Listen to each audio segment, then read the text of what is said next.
Hi friends, हमारा आज का जो टॉपिक है that is Le Chatelier principal.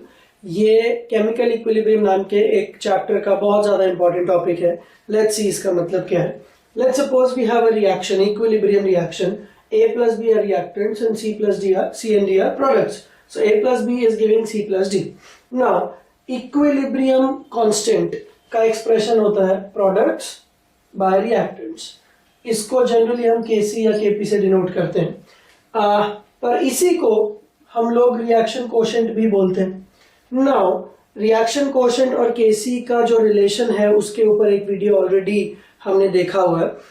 Let's see, अगर इक्विलिब्रियम ऑलरेडी आ चुका है तो इस एक्सप्रेशन को बोलते हैं केसी, बट अगर अभी तक इक्विलिब्रियम नहीं आया है तो इसी एक्सप्रेशन को बोलते हैं क्यू।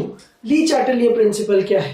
ली चैटलियर प्रिंसिपल ये बोलता है कि अगर एक रिएक्शन जो ऑलरेडी इक्विलिब्रियम पे है उसको हमने डिस्टर्ब किया, डिस्टर्ब करने के तरीके बहुत सारे हैं, by changing volume, pressure, temperature and many more.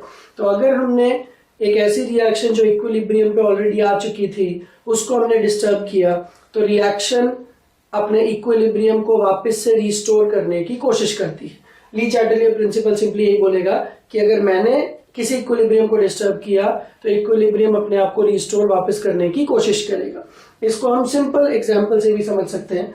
Let's suppose एक स्प्रिंग है और स्प्रिंग के ऊपर ये मास लटका हुआ है। This is right now at equilibrium. Now अगर मैंने इस मास को नीचे की तरफ खींचा और छोड़ा तो ये मास ऊपर जाएगा, और अगर मैंने इस मास को ऊपर की तरफ किया और फिर छोड़ा तो ये नीचे आएगा। तो बेसिकली मैं जो कर रहा हूं उसका उल्टा वो कर रहा है। अगर मैंने इसको नीचे किया तो ये ऊपर गया, और अगर मैंने इसको ऊपर किया तो ये नीचे गया। तो इक्विलिब्रियम रिएक्शंस भी यही करेंगी कि मैं जो करूंगा उसका उल्टा करने की कोशिश करेंगी ताकि मेरी वजह से जो भी डिस्टर्बेंस हुआ उसके इफेक्ट को नलिफाई किया जा सके। अब लेट्स सी कि कैसे कैसे हम लोग इक्विलिब्रियम को डिस्टर्ब कर सकते हैं। सबसे पहला तरीका है by changing concentrations of reactants और प्रोडक्ट्स। लेट्स सी, अगर ये इक्विलिब्रियम ऑलरेडी आ चुका है और मैंने सडनली रिएक्टेंट्स की अमाउंट को बढ़ाना शुरू कर दिया। ये जिस कंटेनर में इक्विलिब्रियम है उस कंटेनर के अंदर मैंने ऊपर से ए का अमाउंट बढ़ा दिया। तो मैंने जानबूझ के अगर ए का अमाउंट बढ़ाया तो इस एक्सप्रेशन में जो रिएक्टेंट्स हैं ए एंड बी ये डिनोमिनेटर हैं और जो प्रोडक्ट्स हैं न्यूमरेटर हैं। तो मैंने जानबूझ के ए की वैल्यू बढ़ाई तो डिनोमिनेटर बढ़ गया। इस वजह से Q की वैल्यू जो कि पहले केसी के बराबर थी अब वो कम हो गई। तो पहले जब इक्विलिब्रियम आ चुका था उस मोमेंट पे Q और केसी बराबर थे, बट अभी जो मैंने एक्स्ट्रा अमाउंट ऑफ A डाला उसकी वजह से इक्विलिब्रियम डिस्टर्ब हो गया और अब Q और केसी बराबर नहीं है। Since A belongs to the denominator, hence increasing the value of A has actually decreased the value of Q। तो Q केसी से छोटा हो गया, और हमें ये पता है कि अगर Q केसी से छोटा हो तो रिएक्शन वापस इक्विलिब्रियम में आने के लिए फॉरवर्ड जाती है। तो अगर मैंने रिएक्टेंट्स की अमाउंट को बढ़ाया तो Q घट जाएगा, और अगर Q घटा तो रिएक्शन फॉरवर्ड चली जाएगी। इसको हम लॉजिकली भी समझ सकते हैं कि जो मैं कर रहा हूं उसका उल्टा रिएक्शन करेगी। तो अगर मैंने A बढ़ा दिया या B बढ़ा दिया तो रिएक्शन चाहेगी कि जो मेरी वजह से A और B बढ़ा है उसको घटाया जाए, और रिएक्टेंट्स को घटाने का सबसे अच्छा तरीका क्या है? फॉरवर्ड की तरफ शिफ्ट होना, क्योंकि रिएक्शन जितना फॉरवर्ड जाएगी प्रोडक्ट्स बढ़ेंगे और रिएक्टेंट्स घटेंगे। सिमिलरली अगर मैं सडनली प्रोडक्ट्स बढ़ा दूं, नाउ लेट्स सपोज इक्विलिब्रियम आ चुका है और अब मैंने सडनली C की अमाउंट बढ़ा दी तो मेरी वजह से Q का अमाउंट KC से बड़ा हो गया, और अगर Q का अमाउंट KC से बड़ा हो गया तो वापस से इक्विलिब्रियम को एस्टैब्लिश करने के लिए ये रिएक्शन बैकवर्ड जाएगी। और जरूरी नहीं है कि हम सिर्फ रिएक्टेंट्स डालें या सिर्फ प्रोडक्ट्स ही डालें, हम रिएक्टेंट्स और प्रोडक्ट्स दोनों डाल सकते हैं। अगर इक्विलिब्रियम पे मैंने रिएक्टेंट्स भी बढ़ा दिए, लेट्स सपोज मैंने A बढ़ा दिया और मैंने C भी बढ़ा दिया, तो अब मुझे देखना पड़ेगा कि कितना बढ़ाया। अगर मैंने A को डबल किया और मैंने C को भी डबल किया तो 2 से 2 कट गया तो कोई इफेक्ट नहीं हुआ। तो अगर 2 से 2 कट गया मतलब Q की वैल्यू जो पहले भी केसी के बराबर थी वो अभी भी केसी के बराबर है। So no forward shifting no backward shifting. पर अगर आपने ऊपर C को तो 3 के फैक्टर से बढ़ाया और ए को सिर्फ 2 के फैक्टर से बढ़ाया तो ओवरऑल 3/2 का रेशो मतलब Q Kc से बड़ा हो गया, और अगर Q Kc से बड़ा हो गया तो बैकवर्ड, और अगर किसी रीजन से Q Kc से छोटा हो गया तो फॉरवर्ड। तो पहला तरीका ये है कि कॉन्सेंट्रेशंस को चेंज करके हम लोग इक्विलिब्रियम को डिस्टर्ब करेंगे।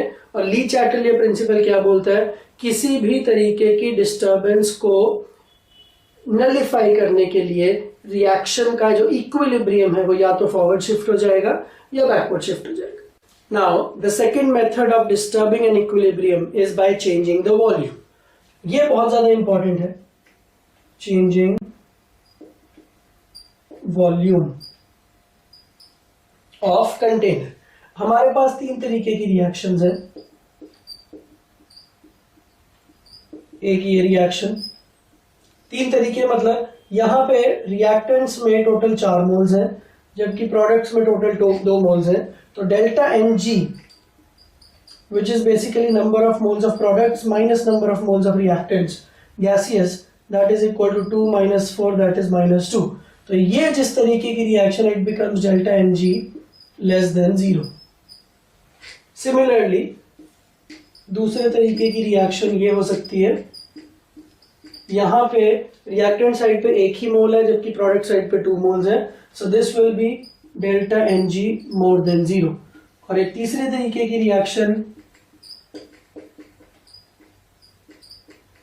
यहाँ पे प्रोडक्ट साइड में भी 2 मोल्स हैं, रिएक्टेंट साइड में भी 2 मोल्स हैं, तो this is delta Mg equal to 0।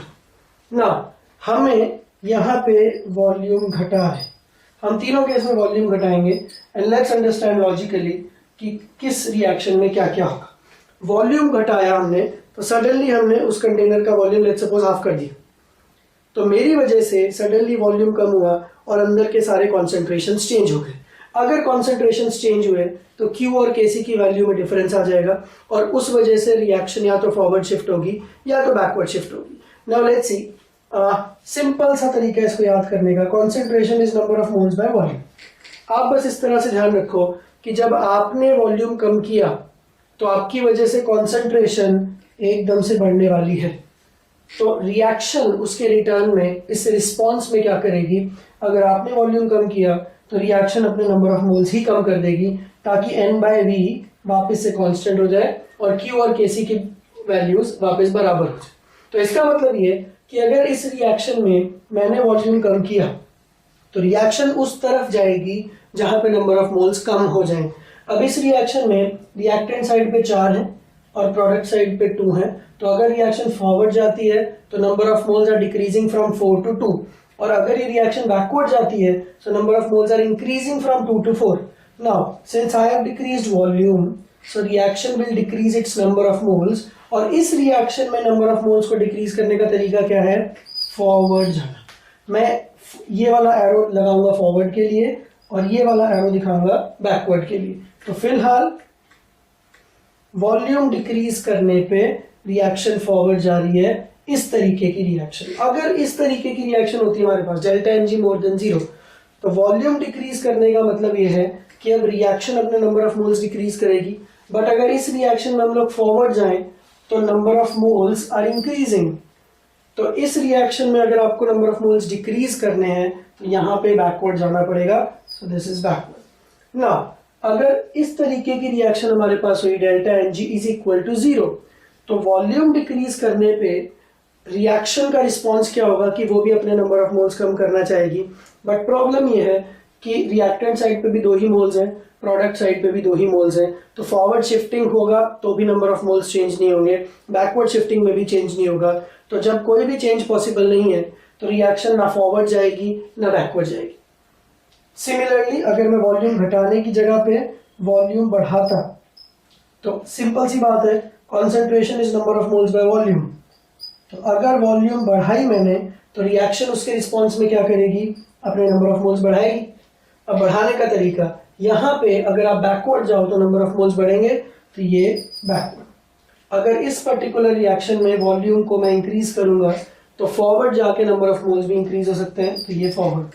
और इस पर्टिकुलर रिएक्शन में वॉल्यूम इंक्रीज करने से कोई फर्क नहीं पड़ेगा क्योंकि नंबर ऑफ मोल्स उधर रिएक्टेंट साइड और प्रोडक्ट साइड दोनों तरफ बिल्कुल सेम। तो ये तो हो गया logic. Now let's understand technically कि ऐसा एक्चुअली क्यों हो रहा है। हम Q का एक्सप्रेशन लिखते हैं, Q इज बेसिकली PCl3 का कॉन्सेंट्रेशन इंटू Cl2 का कॉन्सेंट्रेशन अपॉन PCl5 का concentration. Now let's suppose we have N1 moles of PCl5, N2 moles and N3 moles of PCl3 and Cl2. Let's suppose the volume is V. तो अगर हम इस expression की value निकालें तो PCl3 is N2 by V, Cl2 is N3 by V divided by N1 by V. तो एक V से एक V कट गया, N2 into N3 upon N1, ये सब तो कॉन्स्टेंट्स हैं, और ये जो एक V है ये नीचे की तरफ। तो बेसिकली जो Q का एक्सप्रेशन आया, इस Q के एक्सप्रेशन में जो वॉल्यूम है वो डिनोमिनेटर में है, that means Q is inversely proportional to volume. तो अगर मैंने वॉल्यूम घटाया तो Q बढ़ जाएगा, और अगर Q बढ़ा तो रिएक्शन मस्ट मूव फॉरवर्ड। अगर मैंने वॉल्यूम बढ़ाया डिनोमिनेटर में वॉल्यूम, तो वॉल्यूम बढ़ाने से Q घट जाएगा, और अगर Q घट जाएगा तो reaction will move forward. Similarly अगर मैं यही चीज यहाँ पे करूँ N1 by V, N2 by V, N3 by V, तो इसके Q का एक्सप्रेशन विल बी HI का स्क्वायर, ये बहुत इंपॉर्टेंट है क्योंकि stoichiometric coefficient is 2, then H2 into I2। तो इसका एक्सप्रेशन बनेगा HI की जगह पे N3 by V का स्क्वायर डिवाइडेड बाय H2 की जगह पे N1 by V, I2 की जगह पे N2 by V। तो इंपॉर्टेंट बात यह है कि ऊपर 1 by V का स्क्वायर है और नीचे 2V हैं, तो सब V कट गए, तो इफेक्टिवली इसका एक्सप्रेशन है N3 का square upon N1 into N2। तो यहाँ पे जो Q का एक्सप्रेशन है, उस Q के एक्सप्रेशन में वॉल्यूम का कोई टर्म ही नहीं है, मतलब या मैं वॉल्यूम घटाऊं या मैं वॉल्यूम बढ़ाऊं, बट उससे Q के एक्सप्रेशन पे कोई फर्क नहीं पड़ेगा, Q की value will remain the same. और जब तक Q और Kc बराबर हैं तब तक इक्विलिब्रियम डिस्टर्ब ही नहीं हुआ। तो मुझे ऐसा लग रहा था पहले कि वॉल्यूम डिक्रीज करने से मैंने इस रिएक्शन के इक्विलिब्रियम को डिस्टर्ब कर दिया, but actually speaking volume change करने से इसमें कोई भी डिस्टर्बेंस नहीं आई, तो फॉरवर्ड और बैकवर्ड जाने का कोई सवाल ही नहीं होता।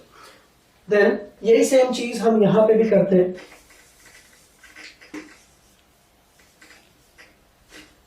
इसके moles N1 by V, this is N2 by V, this is N3 by V। तो इसके Q का एक्सप्रेशन विल बी अमोनिया का square, that is N3 by V का स्क्वायर अपॉन नाइट्रोजन की power 1 N1 by V and hydrogen का power 3 because of this stoichiometric number N2 by V का cube. So that gives me N3 का square upon N1 into N2 का cube, ये तो constants आ रहे। Now this is 1 by V square, this is 1 by V, this is 1 by V cube, तो V की power 4 घूम के ऊपर आएगा, तो effectively it will become V square. तो यहाँ पे reaction coefficient is directly proportional to V square. तो अगर मैंने वॉल्यूम बढ़ाया तो Q बढ़ जाएगा, और अगर Q बढ़ गया तो रिएक्शन बैकवर्ड। अगर मैंने वॉल्यूम घटाया तो Q घट जाएगा, और अगर Q घट गया तो रिएक्शन फॉरवर्ड। तो ये तरीका है, this is the most important of all the disturbances that we can create. अगर आपने वॉल्यूम चेंज किया तो 3 अलग अलग रिएक्शंस हैं हमारे पास, 3 तरीके की रिएक्शंस, तो हर रिएक्शन में अलग अलग रिस्पॉन्स आएगा। बेसिकली आपको याद ये रखना है कि अगर हमने वॉल्यूम डिक्रीज किया तो the reaction will move in the direction in which the number of moles will decrease, और अगर हमने वॉल्यूम को इंक्रीज किया so the reaction will move in the direction in which the number of moles will be increased। तो simple बात, अगर मैंने volume कम किया तो रिएक्शन नंबर ऑफ मोल्स कम कर देगी, अगर मैंने वॉल्यूम बढ़ाया तो रिएक्शन नंबर ऑफ मोल्स बढ़ा देगी। ठीक है, नाउ लेट्स सी नंबर 3, हम और किस तरह से डिस्टर्ब कर सकते हैं। उसको वापस लिखने की जरूरत नहीं है, बहुत ही सिंपल है। चेंजिंग वॉल्यूम की जगह पे अब हम करते हैं चेंजिंग प्रेशर, और उसको वापस लिखने की कोई जरूरत क्यों नहीं है, because pressure and volume are very much related. अगर आप प्रेशर बढ़ाते हो तो वॉल्यूम घट जाता है, और अगर हम प्रेशर घटाते हैं तो वॉल्यूम बढ़ जाता है। तो इसको याद करने का तरीका बहुत ही सिंपल, हमें वॉल्यूम के साथ सबका रिलेशन समझ में आ गया। तो बस अब आप ये ध्यान रखो कि वॉल्यूम का बढ़ना मतलब प्रेशर का घटना।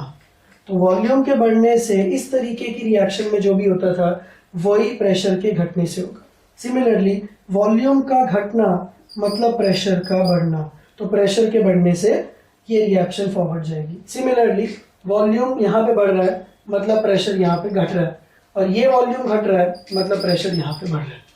यहाँ पे प्रेशर के साथ वॉल्यूम तो चेंज होगा, बट वॉल्यूम से कोई फर्क ही नहीं पड़ रहा, दैट मीन्स प्रेशर से भी कोई फर्क नहीं पड़ेगा।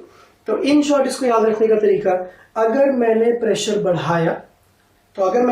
बढ़ाया तो वॉल्यूम कम हो जाएगा, और मेरी वजह से अगर वॉल्यूम कम हुआ तो रिएक्शन किस तरफ जाएगी, जहां पे नंबर ऑफ मोल्स कम हो जाए। इसका सिंपल सा मेथड, मेरी वजह से जो भी हो रहा है रिएक्शन उसका उल्टा करेगी। तो अगर मैंने जानबूझ के प्रेशर बढ़ाना शुरू किया तो रिएक्शन अपने प्रेशर को कम करने के लिए क्या करेगी, अपने नंबर ऑफ मोल्स ही कम कर देगी। और अगर मैंने प्रेशर घटाना शुरू किया तो मेरी वजह से अगर प्रेशर घट रहा है तो रिएक्शन उस घटते हुए प्रेशर को वापस बढ़ाने के लिए उस तरफ शिफ्ट हो जाएगी जहां पे नंबर ऑफ मोल्स बढ़ रहे हैं।